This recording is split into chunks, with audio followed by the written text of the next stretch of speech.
Yo soy Mónica Ríos, para los que no me conocen, nos vemos por primera vez, secretaria de la REDI, y esta vez tenemos la oportunidad de tener un webinar con la Fundación Promoción Social, que es promotora de esta red, donde vamos a desarrollar el tema Fortaleciendo capacidades para trabajar con la cooperación española.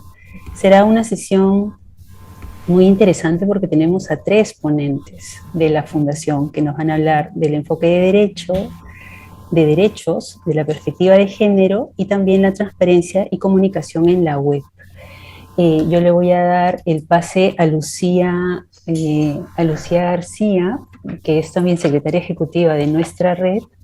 Será una de las ponentes de este webinar, pero le voy a dar a ella el pase para la presentación de sus compañeros y podamos desarrollar este foro. Serán primero las presentaciones que cada uno de los ponentes va a realizar y luego daremos pase a una ronda de preguntas. Yo estimo que estaremos juntos aproximadamente 1 hora y media. Hemos empezado a las 4 de la tarde en hora de España. Calculo que a las 5 y media de la tarde estaremos terminando. Bueno, Lucía, te doy el pase. Gracias, Mónica. Pues nada, bienvenidos a todos. Quiero presentaros a mis compañeros Gemma Talabán y Gerard Potts, que van a realizar las conferencias, o sea, van a realizar una exposición sobre Gemma, la va a realizar sobre enfoque de derechos y Gerard sobre perspectiva de género. Gemma es técnico de proyectos de cooperación en la sede de la Fundación aquí en Madrid, y ella es al final la responsable de la gestión de los proyectos y asegura que el trabajo de la organización sea coherente y esté sistematizado en el país donde se realiza, ¿no?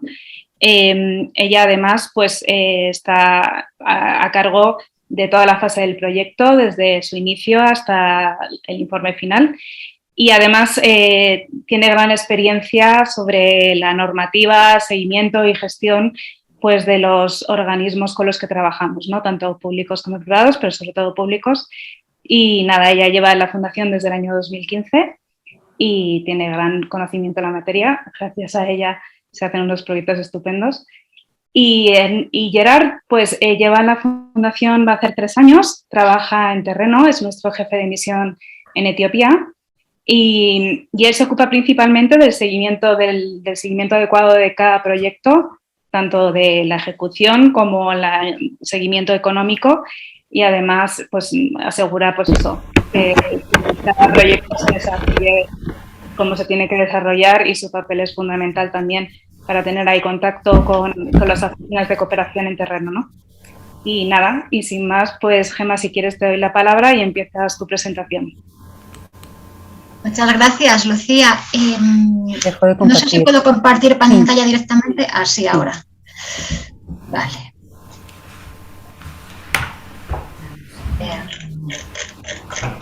Esperáis un segundito. Aquí vamos a compartir. Bueno, pues buenos días a todos y a todas. Muchísimas gracias a Mónica, a Lucía, a la REDI, ¿no? por invitarme a participar en este evento. Gracias por la oportunidad y encantada de conoceros, porque la verdad es que no haya participado en un foro de esas características. Conozco a otros miembros de la REDI, pero bueno, encantada de ver además la expectación que ha generado. Me toca la tarea de empezar con un tema que es un poco ingrato entre comillas, como es el enfoque de derechos, no ingrato por lo que lleva detrás, ¿no? Sino por sentar las bases teóricas de algo que todas vosotras como organizaciones lleváis haciendo en la práctica desde el principio, así que espero que no resulte muy duro y vamos a ello. Lo primero que me gustaría empezar por el principio. ¿Qué es el enfoque basado en derechos? ¿No? El enfoque basado en derechos pone el énfasis en los derechos no garantizados, pone el énfasis en algunas cuestiones que a lo mejor nos pueden sonar un poco raras, ¿no? Como las relaciones de poder, las desigualdades, la inclusión.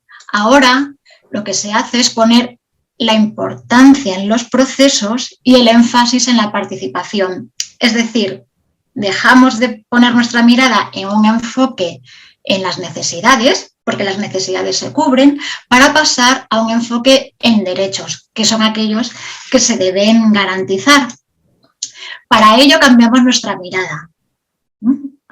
Utilizamos una mirada holística, es decir, una mirada en la que está todo integrado, en el que tenemos en cuenta tanto el contexto general como el contexto específico y las características de las personas, ¿no? Pues lo que habitualmente hacemos en nuestro análisis de la situación, el marco social, el marco político, el económico, el cultural, el medioambiental, que aunque venimos mucho tiempo hablando de él, a la hora de presentar un proyecto, muchas veces no lo tenemos tan en cuenta porque pensamos, pues es que mi proyecto no es de medio ambiente, o mi proyecto no es de agua, o no es de desarrollo rural. ¿Qué pinta el medio ambiente? Bueno, pues sí, tiene importancia y ese contexto hay que actualizarlo. Y luego poner la mirada también en las personas, ¿no? Esos valores diferenciados por las características de cada una de las personas, diferenciados por su género, por su etnia, si vamos a trabajar con población indígena, con población afrodescendiente, por su edad, porque las problemáticas que afectan a las personas mayores, las adultas, las jóvenes o la infancia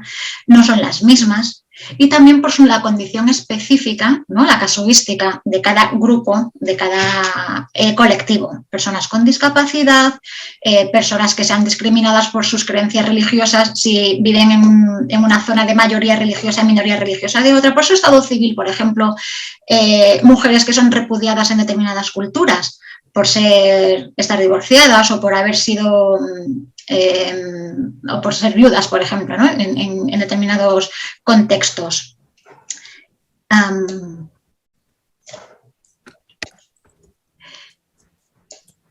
¿Qué son los derechos humanos?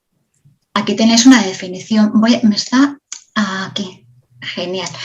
Digamos que los derechos humanos los vamos a definir en 3 grandes bloques, ¿no? Primero, es un conjunto de valores, son unas proposiciones morales, es la dignidad, la libertad, la solidaridad, pero todo ello se traduce en unos términos jurídicos a los que denominamos principios. La universalidad, la indivisibilidad, la participación, ahí tenéis una buena relación de ellos. Y cómo estos valores y estos principios están sujetos a unas normas. Una de las principales novedades de este enfoque basado en derecho es que está regulado por el derecho internacional de los derechos humanos. He puesto al final unas definiciones que os ayuden a comprender a qué se refieren los distintos ítems que aparecen relacionados con los principios de los derechos humanos. Se os va a compartir además la presentación para que la tengáis como documentación. Pero me gustaría poner el foco en que principios y valores son las vías para cumplir los objetivos de los derechos humanos. ¿Qué quiere decir de forma concreta? Al estar regulado, hay un órgano de supervisión o hay diferentes órganos de supervisión. Ahí los tenéis. Por un lado están los órganos de los tratados, ¿no? A través de los comités, como puede ser la CEDAW, el Comité contra la Violencia contra las Mujeres, y también el Consejo de los Derechos Humanos, que tiene diferentes instrumentos, como son los programas, el EPU, y los procedimientos especiales para cada uno de los derechos. Al estar regulado, al haber un órgano de supervisión, lo que se introduce es una dimensión de obligación legal internacional, es decir, se monitorea el cumplimiento, se presentan informes, estas instancias hacen visitas a los países y además reciben quejas. Una parte muy importante de cara a nuestro trabajo es que nos dan las pautas y además estas pautas están actualizadas por país. Como decía hace unos instantes, implican una nueva mirada, pero una nueva mirada no solamente al qué, sino también al quién, a los diferentes actores, ¿no?, que participan en los proyectos que queremos desarrollar e implementar. Los titulares de derecho, los titulares de responsabilidades y los titulares de obligaciones. Bajo esta mirada, los estados tienen que hacer respetar los derechos humanos, no los pueden vulnerar, deben protegerlos frente a terceros, como puede ser un agente social o una empresa, y además adaptando o adoptando las medidas necesarias para ello, lo que implica garantizarlos mediante las políticas públicas. Imagino que a todos ustedes les sonará la terminología que está aquí descrita, ¿no? De titulares de derechos, que en principio somos todas las personas, todos los seres humanos. Los titulares de obligaciones, que por norma general están representados por las figuras gubernamentales, el Estado o aquel que marque el derecho, y una figura que podríamos determinar intermedia, que son los titulares de responsabilidades, porque no tienen una obligación, pero sí una responsabilidad, digamos un grado inferior, y que puede ser variado en función del sector que estemos actuando. Pueden ser familias, pueden ser la comunidad, pero pueden ser asociaciones de vecinos, asociaciones de regantes, asociaciones de mujeres. Hay una variedad bastante extensa.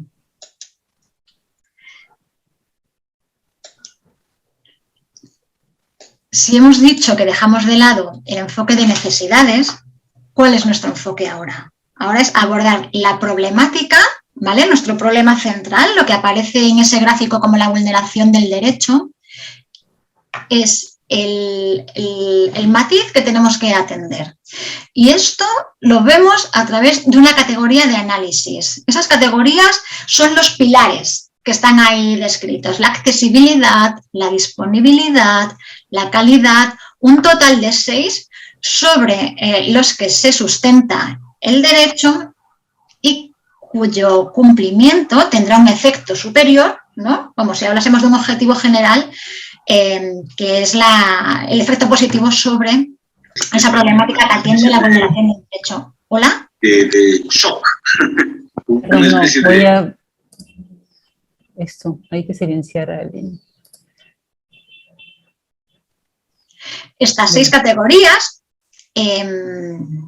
están totalmente interrelacionadas entre ellas. Que una de ellas no se cumpla afecta al cumplimiento de todas las demás. Por eso nuestro análisis debe ser completo, interrelacionado y holístico. Voy repitiendo una serie de palabras que al final son el leitmotiv del enfoque de derechos. Y esto enlaza con la siguiente diapositiva que les quiero poner, en la que realizamos el análisis causal de esa vulneración, de esa problemática que hemos visto en la diapositiva anterior, que estaba en el centro de nuestra atención. Identificamos el problema.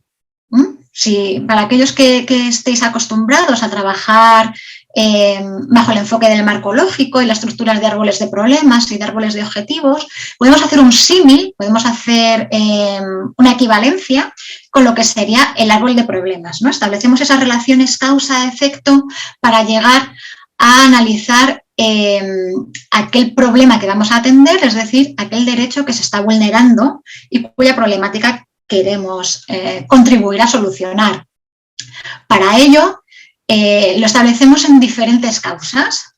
Las causas que van de abajo arriba, de la base de la pirámide al pico. Las causas estructurales, que son aquellas que requieren de intervenciones a un más largo plazo para cambiar actitudes, para cambiar conductas a diferentes niveles, que tienen su efecto sobre las causas subyacentes, que son aquellas que se relacionan con las consecuencias de las políticas, de la legislación, los accesos a los recursos, y por último provocan unas causas inmediatas, que es la situación actual del problema, ¿no? Aquello que estamos visibilizando a través del proyecto que queremos desarrollar.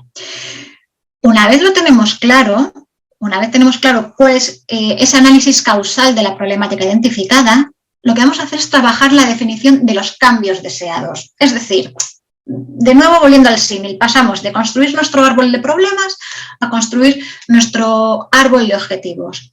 Y para ello tenemos que tener en cuenta unos puntos cruciales, ¿no? Como es trabajar con la población más vulnerable, porque es aquella que tiene mayores dificultades para ejercer sus derechos. El concepto de participación de todas las personas en el proceso es fundamental porque implica incorporar en los mecanismos de participación de forma activa a todas las personas, es decir, mujeres, hombres, personas con discapacidad, en los diferentes mecanismos que establezcamos, desde la identificación a todo el proceso que conlleva la formulación de un proyecto y luego la ejecución del mismo, incluido el monitoreo y la evaluación. Y entra en juego un punto también que es muy clave, que es la rendición de cuentas. La rendición de cuentas entendida en un sentido amplio.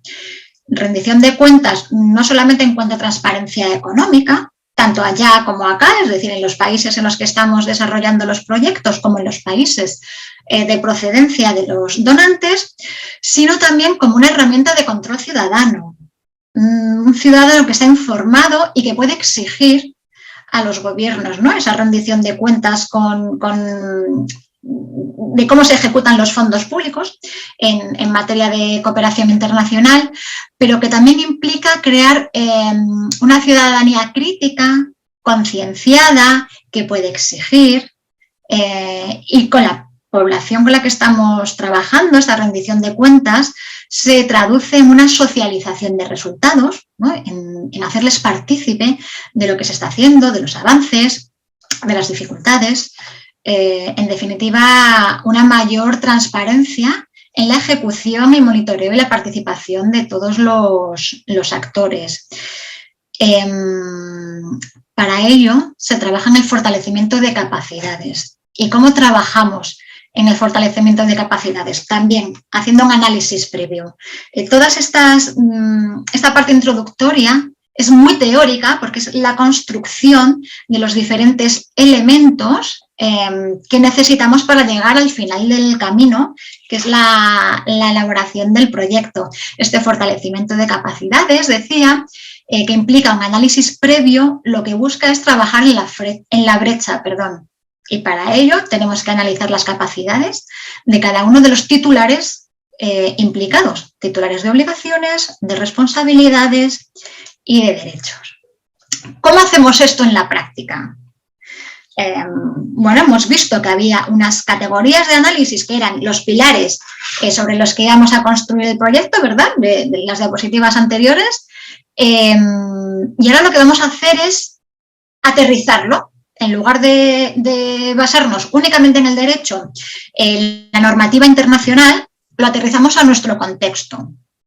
Y vamos a ir con una visión de paracaídas, desde lo más general a lo más local, o sea, desde las políticas internacionales, pasando por las nacionales y aterrizándolo al nivel de comunidad o de municipio en el que estemos trabajando.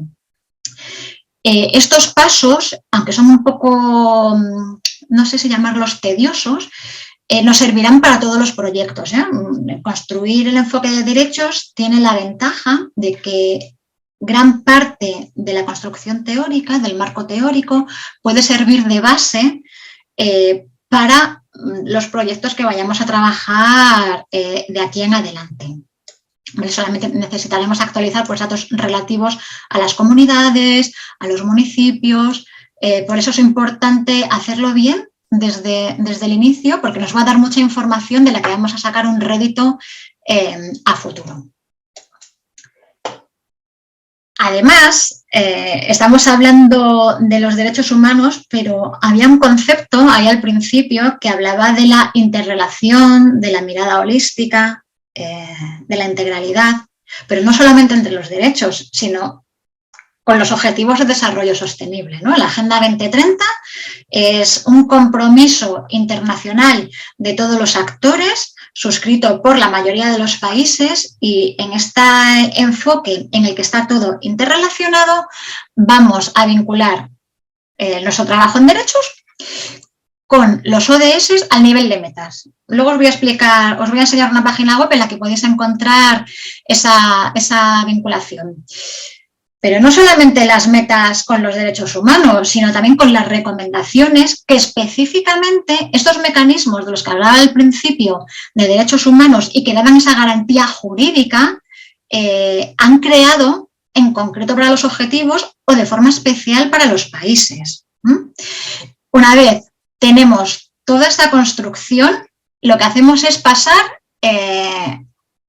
a redactar, a elaborar, a construir nuestras líneas de trabajo específicas a partir de esas brechas que hemos ido identificando en todo este camino y que vamos a representar en nuestro proyecto, en nuestro marco lógico, que es una herramienta que a todos nos suena. En síntesis, para que no os parezca algo como muy inalcanzable o que hay demasiada teoría, todo eso se resume en 5 grandes pasos, ¿no? La construcción de nuestra línea de trabajo se va a estructurar en estos 5 puntos que están aquí descritos. Vamos a identificar qué es lo que ocurre, el qué. ¿Por qué ocurre eso? Que sería el análisis de causalidad. ¿Quiénes van a estar involucrados o intervendrían en nuestra intervención? Que es el análisis de los actores. Recordamos la nueva denominación, titulares de obligaciones, de responsabilidades y de derechos.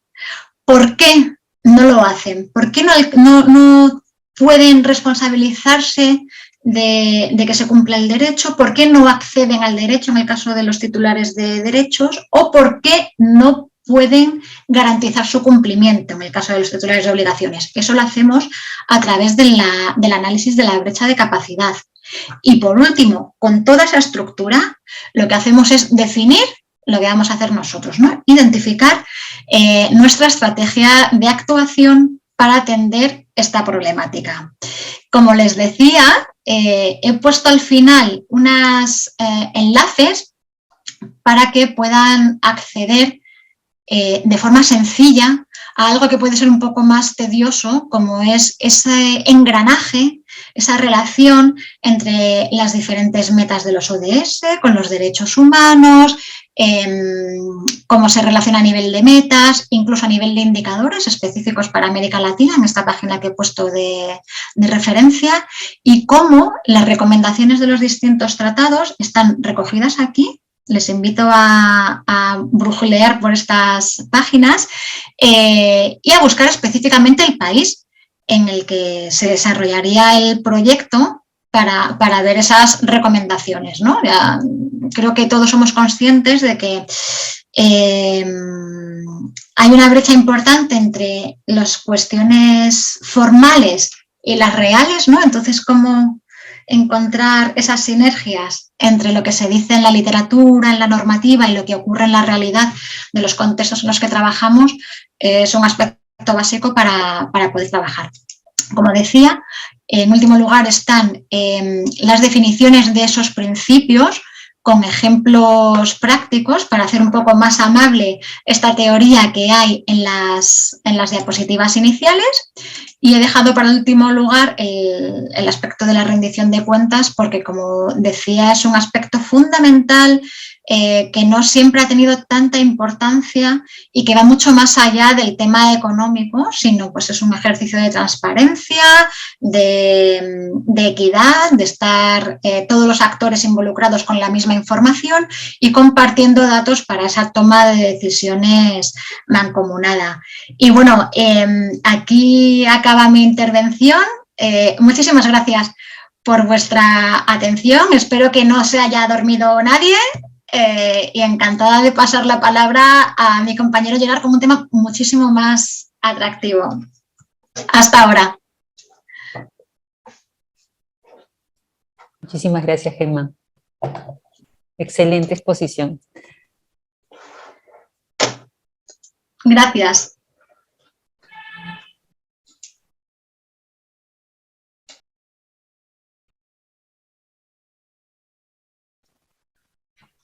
Hola, buenas tardes. Estoy compartiendo, no sé si pueden ver ya... ¿Sí? ¿Pueden ver la presentación? ¿Sí? Vale. Pues, bueno, muchas gracias también por invitarme a dar esta pequeñita sesión de 10-15 minutos sobre el enfoque de género. Personalmente, siempre me gusta que en este apartado, pues, sean las propias mujeres también que se visibilicen el enfoque de género en la contribución, pero como todos sabemos, el enfoque de género también tiene que tener en cuenta, ¿no?, a los hombres y, por tanto, que tenemos un papel muy importante en estos cambios y en conseguir una sociedad igual entre hombres y mujeres, ¿no? Por tanto, un placer estar con vosotros. Por otro lado, me gustaría remarcar también que yo trabajo en Etiopía, por tanto, el contexto donde trabajo, tanto el enfoque de género es una cosa muy básica aún que trabajamos con los socios, en el sentido vivimos en una sociedad donde la brecha de género es muy elevada, donde los conocimientos sobre el enfoque de género son muy básicos, una sociedad muy machista, por tanto, a lo mejor creo que la presentación también he querido sentar las bases teóricas un poco para trabajar con la cooperación española, pero que espero que no se haya muy aburrida, porque me imagino que una gran parte de las bases que quiero transmitiros a lo mejor ya os conocerán, ¿no? Entonces, básicamente, el objetivo de la sesión me gustaría responder a 4 o 5 preguntas. ¿Qué es el enfoque de género? ¿Cómo se ha incorporado el enfoque de género en la cooperación española para el desarrollo, ¿no? Un poquito el origen y la evaluación del enfoque de género. ¿Por qué es importante incorporar el enfoque de género en los programas y acciones de la cooperación al desarrollo en la cooperación española? ¿Cuáles son los desafíos que se presentan para la cooperación española al desarrollo en la incorporación y promoción del enfoque de género en las estrategias necesarias para dar cumplimiento a las ODS? Y rápidamente unas pautas generales para transversalización del enfoque de género. Bueno, ¿qué es el enfoque de género? A la hora de abordar la transversalización del enfoque de género en nuestro trabajo diario y reflexionar acerca de por qué es imprescindible la igualdad de género y la participación activa de las mujeres y niñas en los procesos de desarrollo, como primer paso hemos de diferenciar los conceptos de sexo y género, ¿no? Aquí me pasa muchas veces, ¿no? Que a veces atribuyen el rol de cuidadora de los menores a la madre porque dicen que ella le ha dado lo biológico, pero no tiene nada que ver, ¿no? Por tanto, es un concepto básico que tendríamos que diferenciar, ¿no? Para luego aplicar un enfoque de género constructivo en la implementación y todos los ciclos del proyecto, ¿no? Pues cuando es el sexo nos estamos refiriendo a las diferencias físicas y biológicas y corporales entre las mujeres y hombres con las que nacemos. De acuerdo a esto, el sexo se organiza en hombres y mujeres, ¿no? Por otro lado, el género, hacemos referencia al conjunto de características psicológicas, sociales, políticas y culturales asignadas a las personas que condicionan... Perdóname, Gerard, ¿podrías ampliar tu pantalla para poder, o sea, puedes ponerla en visualización de presentación? Perdona, sí. Sí, perdona. A ver, no lo he puesto desde el principio. Vale. ¿Así? Sí, perfecto. Perdona, si no me había fijado. Por tanto, esta diferencia, ¿no? Nos basamos en que el género es la construcción social que nos hacemos todos respecto al rol que se atribuye entre los hombres, las mujeres o entre los dos, ¿no? De cara a la ECID, el enfoque de género es definido como un enfoque que responde a una manera de analizar la realidad social, centrando la mirada en los diferentes factores que alimentan y reproducen la desigualdad existente entre mujeres y hombres en cada uno de los países socios de nuestra cooperación para poder transformarlos y cambiarlos. Por otro lado, aparte de la definición básica entre sexo y género, también invito luego, como ha hecho Gemma, de otros documentos y basándose en la cooperación española que comparten, ¿no? Que hay otros conceptos específicos muy útiles como la igualdad de género, la equidad, el patriarcado, la división del trabajo, roles de género que podemos encontrar pues, en la estrategia de género de la cooperación española. Por otra parte, ¿por qué es importante cómo el origen y la evaluación del enfoque de género y cómo la cooperación española lo ha considerado a lo largo del tiempo, ¿no? Los intentos por incluir las cuestiones de género en los proyectos de cooperación al desarrollo han ido evolucionando a lo largo del tiempo y, de hecho, desde los años 50 hasta ahora ha ido evolucionando de contenido, ¿no? Pues teníamos en los años 50 el enfoque de bienestar, ¿no? Que se basaba básicamente en poner énfasis en la mejora de la satisfacción de las necesidades de las mujeres derivadas de su posición de madres o cuidadoras del hogar, ¿no? Colocándolas como beneficiarias pasivas de los proyectos de desarrollo. Luego, en los años 70, ¿no? A través de las organizaciones de desarrollo y movimientos feministas, pusieron de manifiesto que este modelo de desarrollo provocaba resultados desiguales entre hombres y mujeres, ¿no? Entonces surgió el enfoque MED, Mujeres en Desarrollo, que afirmaba también que el acceso a los recursos productivos contribuiría a reducir la desigualdad. No obstante, además del acceso a los recursos, ahora ya sabemos que es preciso tener en cuenta también aspectos como las relaciones de género, las relaciones de poder, la socialización y las atribuciones de roles a mujeres y hombres, ¿no? Aspectos anteriormente no considerados.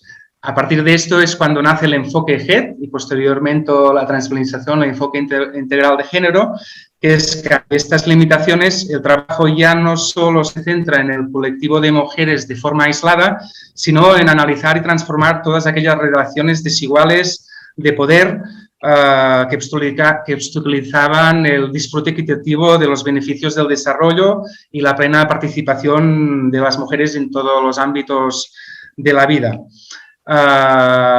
Partiendo del enfoque GED, para conseguir la igualdad de género, la ECIC considera que la cooperación española considera que hemos de trabajar de manera complementaria desde una doble perspectiva, ¿no? Desde el enfoque sectorial y el enfoque transversal.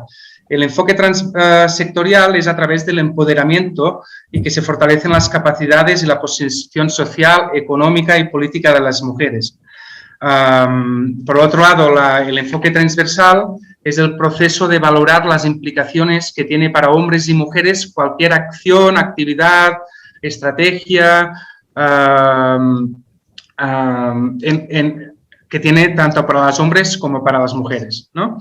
Las cuestiones relativas a la igualdad de género han sido siempre un tema prioritario para la política nacional española y cobra mayor importancia a partir de los años 90, tanto en la agenda nacional española como en la internacional. Pensemos también que hasta el 80 y pico España aún era receptora de la ayuda oficial al desarrollo y entonces pasa a ser un contribuidor a la ayuda oficial al desarrollo, ¿no?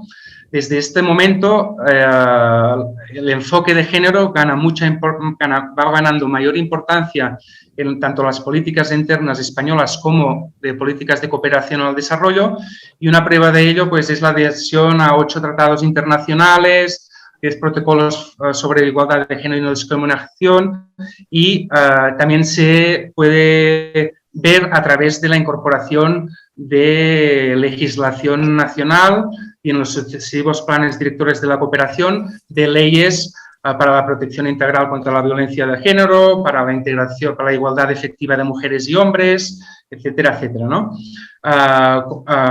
Fruto de toda esta evaluación, España es reconocida internacionalmente como un país en que ha disminuido bastante la brecha de género interno y como que aplica en el exterior, ¿no? A través de los socios en los otros países, pues políticas de enfoque de género con programas emblemáticos o más exitosos que curiosamente, ¿no? Que se han implementado en América Latina, ¿no? Fruto de toda esta evolución y leyes, pues nacen también, que recomiendo y invito, y supongo que ya los habéis consultado, siempre me va muy bien a consultar, 4 documentos básicos sobre el enfoque de género en la cooperación española, ¿no? La estrategia sectorial de género en desarrollo de la cooperación española, que es un instrumento para mejorar la calidad y la eficacia de la ayuda, aumentando la coherencia entre el plan estratégico y el plan director. Por otro lado, hay el documento sectorial que complementa al plan de actuación sectorial, que identifica las recomendaciones del sector género en desarrollo para la ECID y busca la manera de reforzar la transversalidad de género en todas las actuaciones e instrumentos, ¿no? Y finalmente, la guía de transversalización del enfoque está para la realización del trabajo cotidiano de la ECID y que nos ayuda mucho tanto a las ONGs como socios implementadores para tener en cuenta que el enfoque de género se tenga en cuenta en todas las fases del ciclo del proyecto.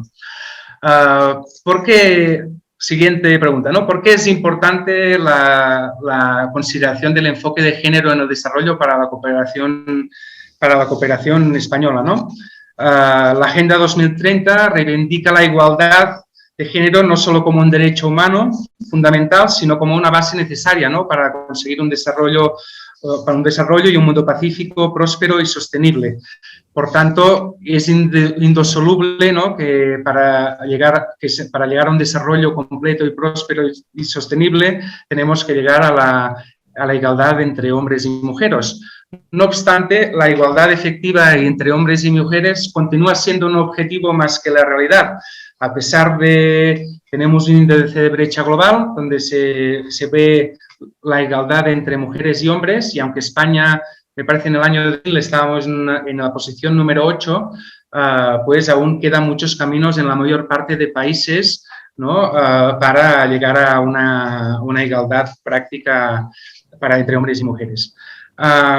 Por otro lado, porque también es muy importante, la cooperación española es uno de los principales donantes en materia de igualdad de género y derechos de las mujeres, y especialmente en América Latina, ¿no? Fue de los primeros sitios donde la política exterior española y la cooperación aplicó el enfoque de género a través con los países y socios locales. Y, de hecho, como he comentado brevemente, los proyectos más emblemáticos y exitosos que considera la ECID en sus años de experiencia, pues están en Perú, Nicaragua, Guatemala, ¿no? Y otro aspecto es que la incorporación de la transversalización del enfoque de género pues es clave en el momento de la evaluación de los proyectos y convenios, así como en las fases de seguimiento y valoración. Cada vez se ha dado más importancia, y como sabemos, en la guía de transversalización y manuales internos de la ECID tienen cuestiones, autopreguntas y que nosotros nos sirven también para ver que el enfoque de género esté implementado en todos los ciclos del proyecto. Por otro lado, como todos sabéis, el instrumento más importante de la planificación que guía las intervenciones de la cooperación española para el desarrollo en el exterior son los planes directores, ¿no? El último plan director de la cooperación española es del 2018 al 2021, y en ella se recogen las estrategias de igualdad de género que son promovidas en los programas de cooperación.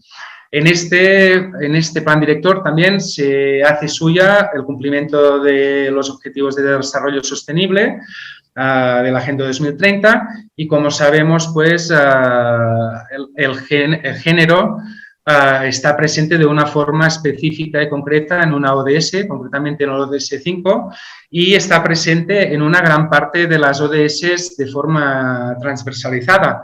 Sí que es cierto que hay muchas ODS, y es una crítica de asociaciones o investigadores también feministas, de que no todos los indicadores, no todos los ODS incorporan indicadores de género, pero sí que es cierto que me parece 200 y pico indicadores, 50 los tienen en cuenta, ¿no? Y según la ECID existen muchas razones, que aquí he cogido una de las breves, ¿no?, que avalan la importancia de la incorporación del enfoque de género en la cooperación internacional, ¿no? La igualdad entre mujeres y hombres es la base del desarrollo. Como hemos comentado, no se entiende un desarrollo sin la potenciación y la igualdad entre hombres y mujeres. Existe una situación de desigualdad social entre mujeres y hombres que se refleja a través del acceso a los recursos, a las posiciones de poder, a la participación social. Por otro lado, las estrategias de desarrollo raramente son neutras en relación con el género, sino que tienen consecuencias positivas o negativas sobre mujeres o los hombres, ¿no?, de una manera diferencial. Que la invisibilización de las mujeres en las intervenciones de desarrollo complica la definición de las estrategias para apoyar la satisfacción de sus necesidades prácticas e intereses. Que trabajar solo con mujeres no significa automáticamente que se tienen en cuenta los aspectos relacionados con la desigualdad de género, porque a veces, aunque solo se trabajen con mujeres, se puede reforzar la subordinación de los roles de poder que tienen las mujeres respecto a los hombres, y que los hombres, ¿no?, a veces aún aquí se piensa que trabajar en género son solo trabajar en mujeres, y no, los hombres son un elemento clave para el cambio en las relaciones de género. Es imprescindible trabajar con los hombres para eliminar las causas estructurales de la desigualdad de género y modificar la percepción tradicional que tanto hombres como mujeres tienen de su rol de género. y que los esfuerzos para corregir las desigualdades a través de los proyectos dirigidos a mujeres pueden resultar contraproducentes si los hombres no son informados e incluidos a lo largo del proceso, ¿no? En esto me refiero mucho a veces que se toma el machismo o el feminismo como una oposición que no es cierto, se piensa que la igualdad entre mujeres significa, aunque evidentemente se cambian los roles de poder, una pérdida por los hombres, ¿no? Entonces es muy importante también hacerlos entender y capacitarlos para conseguir una igualdad entre hombres y mujeres. Por el otro lado, brevemente, y aquí a lo mejor Gemma, que es una experta más que yo, me ha animado a poner los desafíos, algunos desafíos del enfoque de género en la cooperación española, ¿no? Y es que la misma ECIT ha reconocido, ¿no?, que ha perdido personal formado en enfoque de género y especialidad en género en la ECIT, tanto en las OTCs, que no es un conocimiento a veces institucionalizado, ¿no?, que depende mucho de la persona, y esto también pasa tanto como en países socios como ONGs locales, ¿no? Entonces, a veces podemos hacer una buena identificación o formulación con enfoque de género, pero luego, en nuestro caso, que no implementamos directamente los proyectos, ¿no?, el socio se tiene que concienciar y capacitar del enfoque de género para tener los resultados, ¿no?, y para tener los resultados realmente conseguidos, ¿no?, que no sea una transversión superficial, ¿no? Por otro lado, me gustaría también a veces una falta de compromiso político y financiero, y aquí depende del contexto. En el caso español, todos sabemos que la crisis del 2018 provocó un cambio de políticas internas que disminuyó tanto la desigualdad, aumentó la desigualdad entre hombres y mujeres dentro de España, como la financiación de proyectos con enfoque de género en el exterior. Curiosamente, aunque ahora, como sabemos, hay una más importancia desde el cambio de gobierno, ¿no?, también, pero realmente también se ha dado menos presupuesto financiero a proyectos sectoriales donde se prioriza el enfoque de género en muchos países o en sectores de intervención. Y por otro lado, que es una reflexión más interna a veces con nosotros, que es que se opta a veces más en los proyectos, se opta por la transversalización más que la realización de acciones específicas, lo que a veces genera que se incorpore el enfoque de género dentro de otros sectores sin priorizarlo, tanto con el país socio como las contrapartes como en la implementación, provocando una ausencia de comparación real de los enfoques en la formulación, pero sobre todo a veces en la ejecución y seguimiento de las intervenciones realizadas. Aquí os animo luego a que también pongáis algunas cuestiones más, ¿no? Y rápidamente, que animaré también a que veáis la guía de transversalización, ¿no? Pues unas pautas generales para la transversalización del enfoque de género es que siempre analizar, escuchar la realidad de las mujeres y hombres teniendo en cuenta sus necesidades, teniendo en cuenta el ciclo de vida, el contexto social, económico y teniendo en cuenta también la diversidad social y cultural.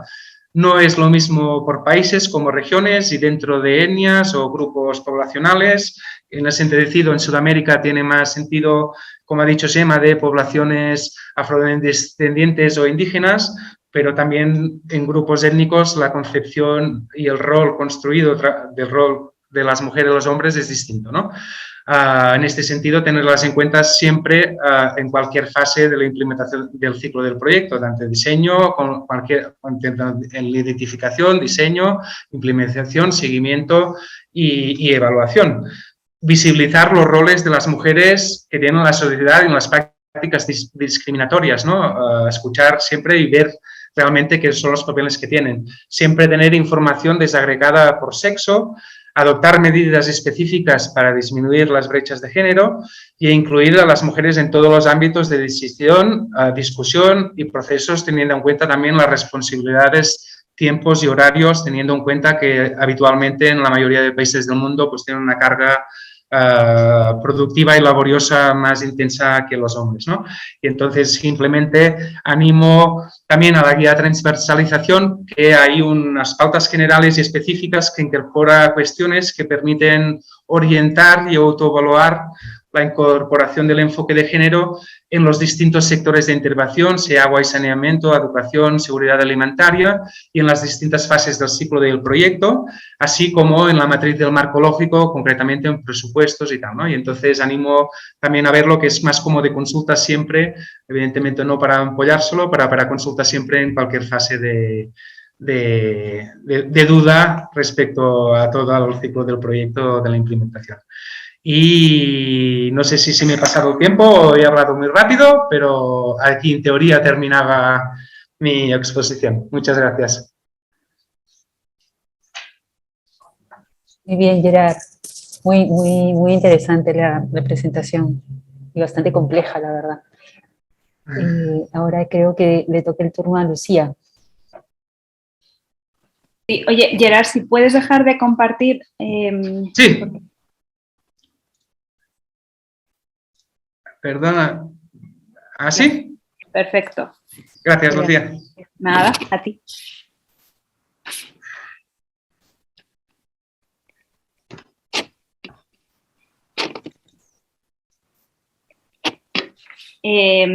Pues me toca a mí, mi turno. ¿Me oís? Sí, ¿no? ¿Verdad? Se me oye. Me toca la parte más sencilla de este webinar, que se refiere a la transparencia y a la comunicación en la página web de las organizaciones que vamos a presentar proyectos a la cooperación española, ¿no?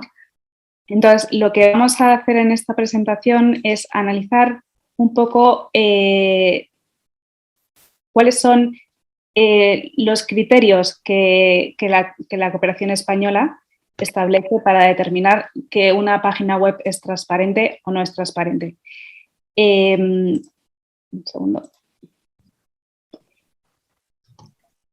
Entonces, rápidamente os voy a mostrar, a lo que se refiere es qué información o de qué manera la información tiene que presentarse en la página web y tiene que estar presente para decir que esa organización tiene una página web que es transparente.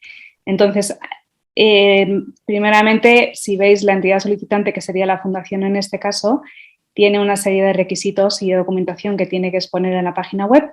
Los que veis en rosa son obligatorios para nosotros y los que están en azul no son obligatorios, aunque sí que complementa la información que se aporta y entonces su publicación pues, se valora positivamente, ¿no? Y además ayuda a la socialización y de la que hablaba antes Gemma y a la rendición de cuentas, con lo cual la transparencia es muchísimo mayor. Entonces, son un montón de documentos y un montón de información que en el caso de las contrapartes locales con las que nos presentamos en los proyectos no es tan compleja ni es tan completa. Vamos a pasar a ella porque esto os puede marear un poco, que simplemente son 5, que es en la primera, vuelve a ser en rosa los que son obligatorios y los azules los que son positivamente valorables, ¿no? Y entonces el enlace a las cuentas auditadas es obligatorio, el enlace a la memoria de actividades es obligatorio y el organigrama es obligatorio. Ya la información de vuestros donantes, las entidades con las que se colaboran o la información detallada, como puede ser dar información sobre la fecha de inicio, finalización, un hito importante o destacar una historia de éxito, eso, pues todo lo que se pueda publicar en la página web es altamente valorable, ¿no? Entonces, si os parece, yo creo que va a ser más práctico que veamos, y yo, como trabajo en comunicación y me ocupo de la página web, hace un par de años, en el 2017, creamos la nueva página web y si os ayuda, yo creo que os voy a mostrar cómo tenemos estructurada esta información en nuestra página web, de tal manera que si vosotros no lo tenéis, os pueda ayudar, os pueda guiar, os pueda dar unas pautas para mostrarla, ¿no? No quiere decir que tenga que ser así, yo os muestro lo que nosotros hacemos por si os puede ayudar. Yo creo que todos estos 5 apartados, aunque ya decimos que los 2 últimos no son obligatorios, podríamos estructurarlos en 3 grandes apartados. Uno que puede ser quiénes somos, o el segundo puede ser qué hacemos y el tercero información, ¿no? O sea, quiénes somos, qué hacemos, infórmate. En el primero de ellos, en quiénes somos, nosotros en la Fundación tenemos integrados estos 3 elementos.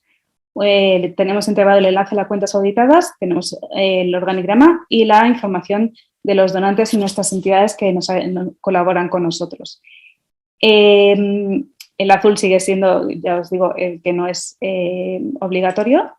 El segundo que hacemos, ahí damos información de los proyectos. Y el tercero, en Infórmate, tenemos la memoria de actividades. Entonces, para verlo de una forma práctica, voy a mostraros nuestra página web y así lo vamos viendo en conjunto. Bueno, aterrizamos en la página web, que esta es nuestra home.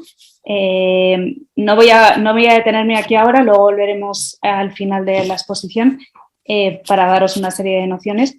Pero bueno, aquí lo que tenemos es nuestro menú horizontal, que ya os digo, nos vamos a fijar sobre todo en estos 3, en quiénes somos, qué hacemos, infórmate, porque ahí es donde tenemos estructurado todo lo que queremos comunicar en nuestra página web.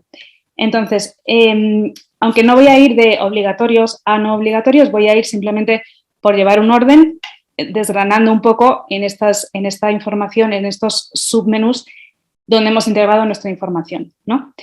Entonces, si nos vamos a quiénes somos,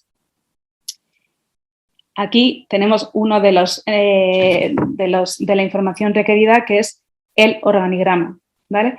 Nosotros hemos creado una imagen en la que está todo el equipo, en el que se da nombres, las áreas de actuación de cada, o sea, la dirección, las áreas de actuación y quién es el responsable de cada área, nuestros expatriados, nuestras sedes, en fin, una información completa en la que se detalla, pues eso, todo el personal, tanto contratado como, por ejemplo, Terella Díaz, que es voluntaria, pues ahí se muestra con la mayor claridad posible. También dentro de quiénes somos, uno de los menús que tenemos son los datos económicos, ¿vale? Que lo tengo aquí abierto ya. Nosotros solemos dar información de los 3 últimos años económicos cerrados. En este caso, 2018, 2019, 2020. Tenemos los recursos asignados para la actividad y área geográfica, también el balance, las cuentas anuales y el informe de auditoría. Eso por cada año, por dar una información lo más completa posible. El tercer apartado dentro de quiénes somos sería, aunque esta no es obligatoria para vosotros, pero creo que es interesante que también esté publicada, es qué entidades o colaboradoras, qué entidades o financiadores pues, os ayudan en vuestra actividad. Nosotros tenemos aquí un ladrillo de imágenes en la que vamos integrando pues, todas esas organizaciones públicas y privadas que nos ayudan económicamente en el ejercicio de nuestra actividad, ¿no? Ya pasaríamos a Infórmate, ¿vale? Porque aquí os quiero contar sobre nuestra memoria de actividades, que también es obligatorio que vosotros lo tuvierais publicado en vuestra web. En este caso tenemos 2 accesos dentro de esta sección de Infórmate, que una es dentro de las publicaciones, o sea, dentro de Conócenos directamente, hacemos así una vista rápida, en la que tenemos Twitter, en la que tenemos Facebook, en la que tenemos nuestra última memoria de actividades y nuestra última newsletter publicada y 2 enlaces a noticias. Pero dentro de Infórmate hay otro acceso a esa memoria de actividades que es específicamente en el menú de publicaciones que está aquí. Damos información de todas las newsletters que vamos publicando y detrás también, siempre nos vamos de 3 años hacia detrás, las últimas memorias de actividades en la que damos pues eso, información sobre, bueno, como lo hacéis vosotras, de toda la actividad que habéis desarrollado durante el año, ¿no? Esta memoria de actividades además recoge al final la información económica que debería estar aquí publicada. Al final de nuestra memoria siempre ponemos esa misma información. En cuanto a la publicación de los proyectos, a dar información sobre los proyectos, yo os he dicho que no es, o sea, os voy a enseñar la forma en la que tenemos nosotros de informar sobre nuestros proyectos en desarrollo y finalizados, pero no es necesario que lo hagáis así tan específicamente ni tan concreto. Simplemente yo os enseño cómo lo tenemos en la Fundación por si os da ideas, pero ya os digo que a lo mejor vosotros en una sección de información básica de noticias en la que luego os enseño cómo elaboramos nosotros las noticias para dar información sobre el proyecto, el financiador, el socio local con el que ejecutamos. Pero nosotros tenemos una sección específica aquí en la que hablamos de nuestros proyectos en curso y nuestro histórico de proyectos. Los proyectos en curso, tenemos un mapa en el que se ve todas las áreas de actuación, o sea, todos los países en los que actualmente estamos trabajando, y después tenemos un listado de proyectos en la que tenemos además un buscador, que puedes buscar un término o puedes buscar por la línea de actividad. En este caso, nuestra actividad es ayuda humanitaria, cooperación al desarrollo, o educación para el desarrollo y sensibilización. El sector, que ya veis aquí, agua, desarrollo agropecuario, desarrollo social y económico sostenible, puede ser la educación, microfinanciación de empleo, o el país en el que estamos desarrollando ese proyecto en cuestión, ¿vale? Y luego tenemos otra página web específica, aquí desde el histórico de proyectos, que nos llevaría a una página en la que tenemos ya, no están desde el inicio, desde 1992, que es el primer proyecto que se ejecutó la Fundación en Oriente Medio, sino pues de un tiempo a esta parte todos los proyectos finalizados y en curso que tenemos desarrollados, ¿no? ¿Cómo mostramos esta información dentro de los proyectos? Pues de esta manera. Ponemos siempre el título del proyecto, alguna imagen que pueda acompañar, que puedes introducirse antes o después, una información somera pues, sobre lo que va a consistir el proyecto y siempre damos información sobre la línea de actividad a la que corresponde, el sector en el que se desarrolla, el estado del proyecto, si está ejecutado, si está finalizado, quién es el socio local, el país en el que está, la fecha de inicio, finalización, la subvención del organismo, el presupuesto total de proyecto, el número de beneficiarios y el financiador, ¿vale? Esto por cada proyecto que subimos, lo más completo posible, estos términos siempre los rellenamos, ¿no? Y entonces, además, esa información de proyectos también lo damos dentro de cada una de nuestras áreas de actividad. O sea, si nosotros vamos a cooperación al desarrollo, daremos un par de noticias relacionadas con nuestra actividad de cooperación al desarrollo, destacaremos un par de proyectos, los que queramos, y abajo siempre tenemos un ladrillo de todos los proyectos en ejecución y finalizados de esa línea de actividad, ¿no? Eso por cada una de ellas, por cooperación al desarrollo, por ayuda humanitaria, por voluntariado, etc. Pero, como os he dicho, además esa información de los proyectos no solo lo damos ahí, sino que además de la memoria de actividades, etcétera, etcétera, nosotros tenemos una página entera de noticias en la que, pues además de noticias de la actividad, por ejemplo, que se ha publicado un statement de la Fundación ante la CSV 66, o de educación para el desarrollo, etcétera, también damos información sobre la marcha de los proyectos que se ha iniciado, que en este mes se han hecho una serie de formaciones que son importantes y destacables. O vosotros de repente nos mandáis eso, una historia de éxito que queremos promocionar. Pues entonces ponemos aquí en esta información, en esta página web de noticias, pues todo lo que nos parece interesante, ¿no? Entonces, para daros un ejemplo y para hacerlo lo máximo posible, siempre enlazamos en estas noticias cuando se trata de un proyecto, hacemos un enlace del proyecto, ponemos el socio local con el que lo estamos ejecutando y quién es el organismo financiador que nos ayuda a realizar esa actividad. Y, en fin, así es como tenemos más o menos, en relación a lo que vosotros tendríais que presentar o poner en vuestra página web, así tenemos nosotros un poco distribuida esa información, ¿no?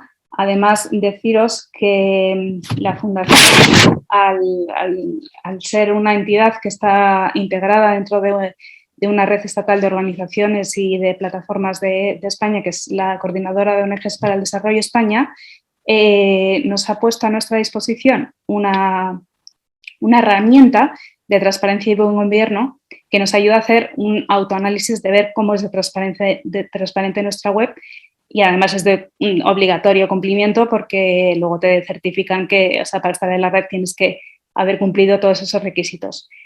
Para ello, dentro de quiénes somos nosotros, por tener toda esa información disponible y accesible al público de una manera fácil, hemos creado una página que se llama Somos Transparentes, en la que tiene este aspecto, en la que ponemos toda la información de la Fundación, tanto institucional, organizativa, de planificación, información jurídica, información económica, nuestra base social, nuestros códigos de conducta, nuestras memorias de actividades, todo para que a un golpe de vista se tenga esa información que es muy relevante, ¿no?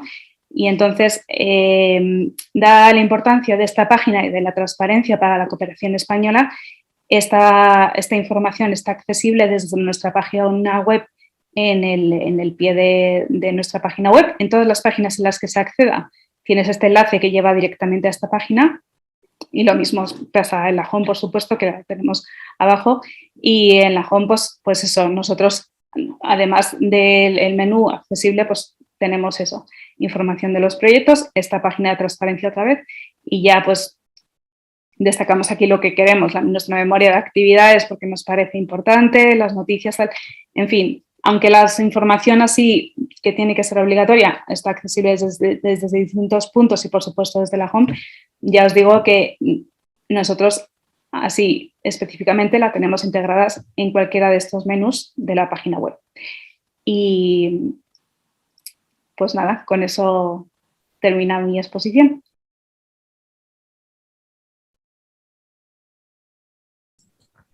Excelente, Lucía. Súper completa la página web de la Fundación. Muy bien, qué interesante.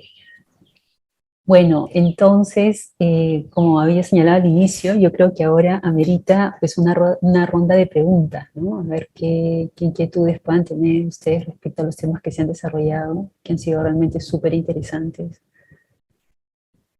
Y yo los escuchaba y de hecho retrocedía en el tiempo de hace unos 10 o 12 años cuando trabajaba en Condoray. ¿Te acuerdas? Lita Cárdenas trabaja en Condoray. Y el enfoque de desarrollar proyectos en ese entonces era distinto, ¿no? al que hay ahora. Y gratamente sorprendida, evidentemente, ¿no? de que se vaya mejorando el enfoque. Pero bueno, damos paso a sus preguntas. Observaciones, comentarios.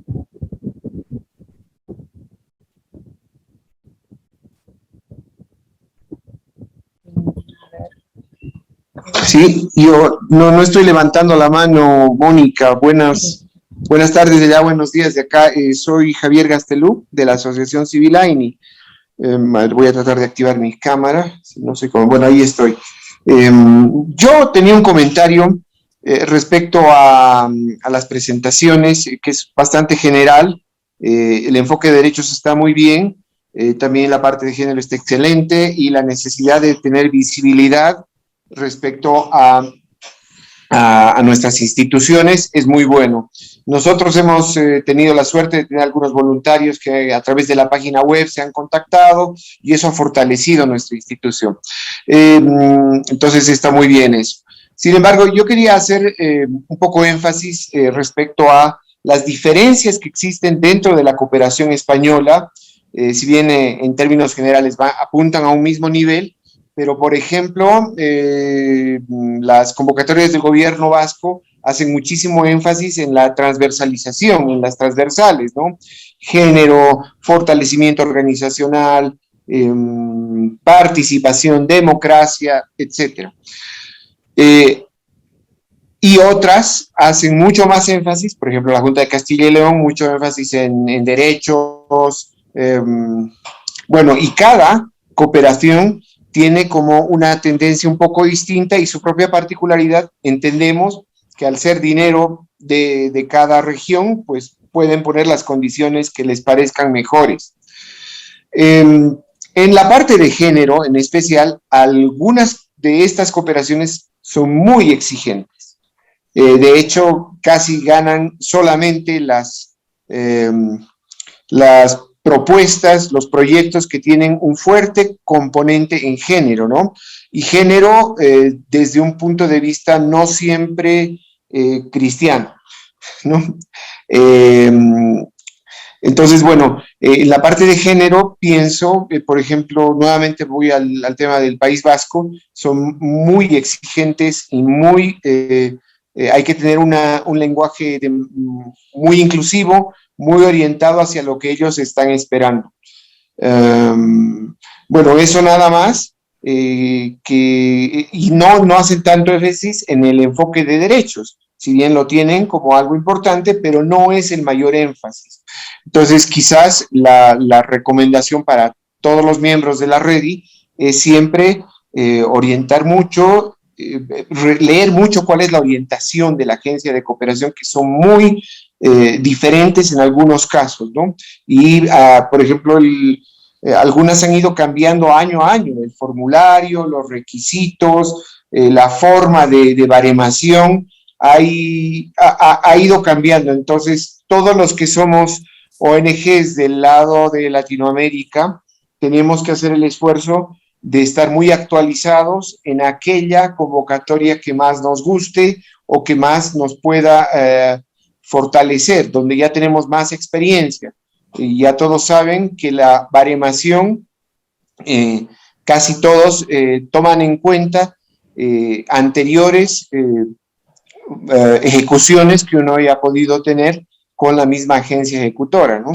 Empezar por proyectos pequeños es más fácil, pero empezar de entrada con un proyecto de 400,000 es muy difícil que la ganes porque, claro, no tienes experiencia en la zona, no tienes experiencia con la ANGD y te ha faltado mucho tiempo. Solamente eso desde la perspectiva y experiencia que tenemos nosotros. Muchas gracias. Muchísimas gracias, Javier. Súper valioso tu comentario. ¿Alguna otra participación, comentario, pregunta?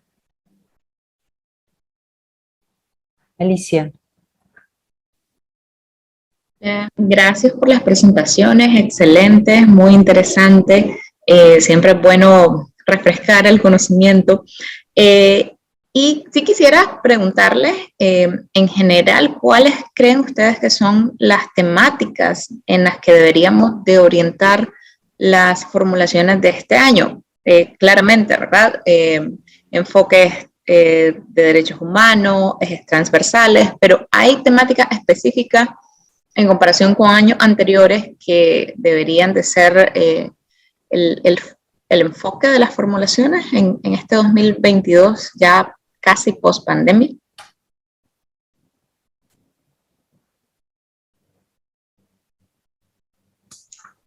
Si os parece bien, Lucía, haciendo yo esta pregunta, que tengo una visión un poco más global de lo que hace el departamento, la verdad es que Javier Gastelu ha lanzado muchos mensajes clave.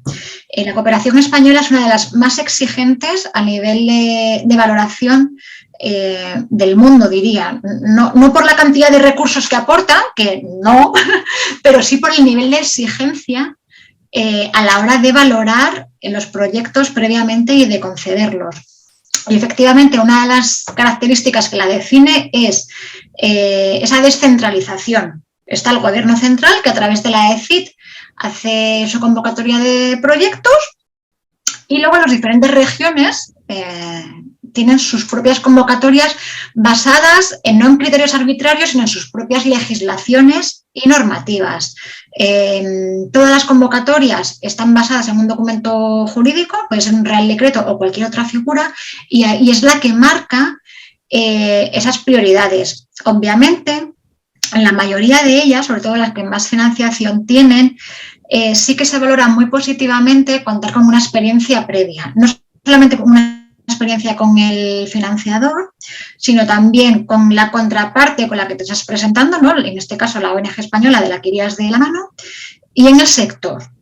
Y efectivamente hay unos criterios de valoración que están vinculadas a ejes concretos de actuación que pueden ser acordes o no a la misión y a la visión de cada entidad. Entonces, por eso cada entidad debe elegir a qué convocatoria acercarse, porque el esfuerzo es muy grande. Es un esfuerzo, además, multisectorial, ¿no? En el que tienes que implicar tiempo y dedicación para la parte administrativa y burocrática y luego, además, para la parte de formulación del proyecto. Hay una ventaja y es que cada vez más, bueno, yo diría que casi todas las administraciones publican cuáles son los criterios de valoración y los puntos, ¿no? El baremo que existe. Y eso ayuda mucho a identificar si como organización se va a esa convocatoria o no se va. En cuanto a sectores, desde que existe la Agenda 2030 y todas las administraciones lo tienen incorporado en sus planes de actuación, prácticamente entran todos los sectores: educación, agua, medio ambiente. Por lo general, la mayoría de ellos son sectores elegibles, son sectores prioritarios. Y la mayoría de las administraciones también da mucha importancia a estos enfoques transversales, que no solamente es el enfoque de derechos humanos y el de género, sino también la transversalización medioambiental, la cultura de la paz, la pertinencia cultural, ¿no? y evitar las violencias.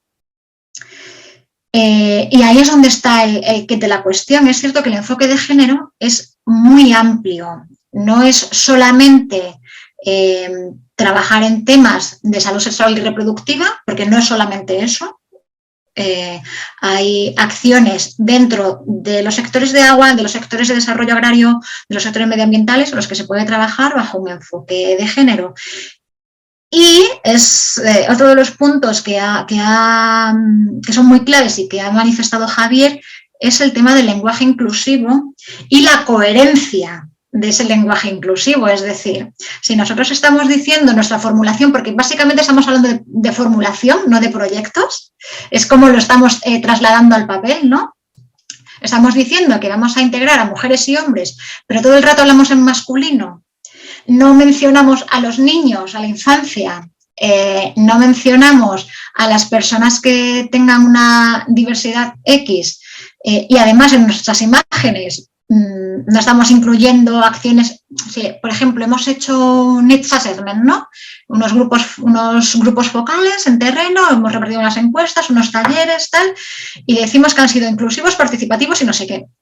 Y resulta que en las fotos solamente salen señores, pues no es coherente con ese mensaje que estamos diciendo, ¿no? O sea, hay que guardar coherencia en esa inclusión o inclusividad. Y cuando no sea posible, porque habrá muchas veces que no sea posible, explicar por qué. Pues no se van a hacer determinadas acciones porque hemos analizado la situación y hemos detectado que puede generar un conflicto mayor de violencia en los hogares, de violencia contra los niños, de violencia contra las mujeres. O sea, si hay determinadas acciones que, por ejemplo, en el caso del País Vasco o de la Generalitat Valenciana, te dicen que hagas acciones específicas vinculadas con temas de violencia o con criterios muy específicos. Si no se van a hacer, explicar por qué no se va a hacer, porque eso también es un conocimiento de causa, es un conocimiento del contexto, es una justificación de la elección de la alternativa elegida. Y además se pueden proponer alternativas, ¿no? Por ejemplo, en determinadas comunidades, ir con un lenguaje que pueda parecer agresivo, si se habla con determinada terminología, pero si utilizas algo más amable como la autoestima de las mujeres o buscas espacios en los que ellas se puedan sentir seguras y compartir sus experiencias. Al final, si hay casos de violencia, ¿no? Por poner un ejemplo muy básico, hay casos de violencia en el hogar, si tú estás facilitando un espacio en el que esas mujeres se reúnen, comparten, se desahogan, es salud mental también, ¿no? Y están saliendo unas horas de un espacio que puede ser violento o conflictivo. Pues esos pequeños detalles que forman parte de la cotidianidad de la mayoría de las zonas en las que trabajamos, también es importante visibilizarlos si no queremos o si nuestra acción no llega a esos parámetros que son valorados por los diferentes financiadores. No sé si esto da respuesta a tu pregunta, Alicia. es la experiencia que podemos ofrecer nosotros como fundación. Sí, sí, excelente, Gemma, muchas gracias.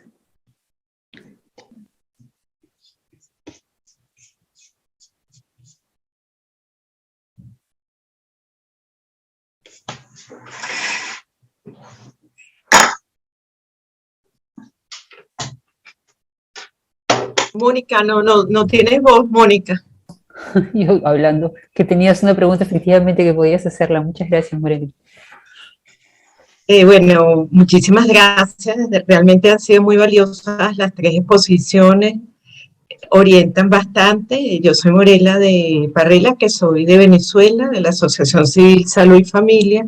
Y últimamente hemos basado bastante nuestros proyectos en el enfoque de género, porque atendemos muchos casos de violencia doméstica, de abuso contra mujeres, inclusive gente embarazada, producto de situaciones de violencia. Y para mí también fue muy ilustrativo, Lucía, lo que nos hablaste de la página web. Realmente yo no había considerado que era tan importante incluir los datos económicos. En Venezuela más bien nos da un poco de miedo, porque hay muchas amenazas siempre contra las ONGs. Entonces trabajamos así como un poco de bajo perfil. Entonces no queremos, como nos llegó una donación, aunque sea muy pequeña, como darle mucha, informarlo, o sea, públicamente, lo hacemos más en privado. O sea, ahí tendríamos que buscar como un equilibrio entre qué información es conveniente mostrar por el público que también nos pueda estar viendo. En ese caso, si es para Cooperación Española, excelente que pongamos todos los balances, etcétera, etcétera.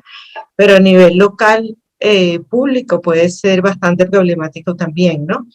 Por ejemplo, el organigrama no lo tenemos incluido, me diste una pista muy importante. O sea que, bueno, son consideraciones que uno también tiene que tomar en cuenta de acuerdo a la realidad país en la cual se está viviendo. Y veo que Alicia dice que es algo parecido para ustedes también. ¿De dónde eres, Alicia? De Nicaragua. Ah, Nicaragua, claro, están en una situación dificilísima también.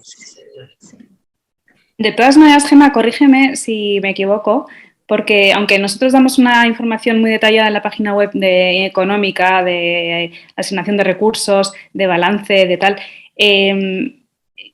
yo la información que tenía, Gemma, y dime si no es así, es que es un enlace a las cuentas auditadas. O sea, que quizá con un informe de auditoría sería suficiente, ¿o no?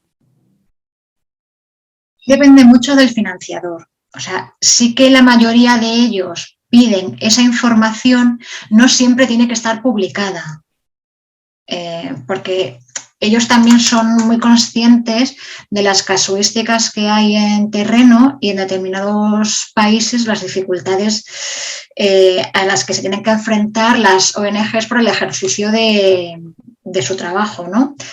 Pero como decía, la mayoría de las veces, no siempre, pero la mayoría de las veces sí que nos piden esas cuentas auditadas, no necesariamente tienen por qué estar publicadas en la web, porque es un elemento, cuando hablamos de ciertas cantidades, es una garantía de solvencia, de poder ejecutar unos montos, de gestión. Hay convocatorias muy, muy, muy pequeñas que a lo mejor no exigen esos datos. Pero bueno, en el caso de la fundación, esas tan pequeñas no es tan habitual que nos presentemos porque la exigencia en cuanto a la hora de presentar proyectos y documentación es prácticamente la misma y los fondos que dan pues es que no llegan para hacer proyectos de cooperación realmente, ¿no? Son para acciones muy puntuales.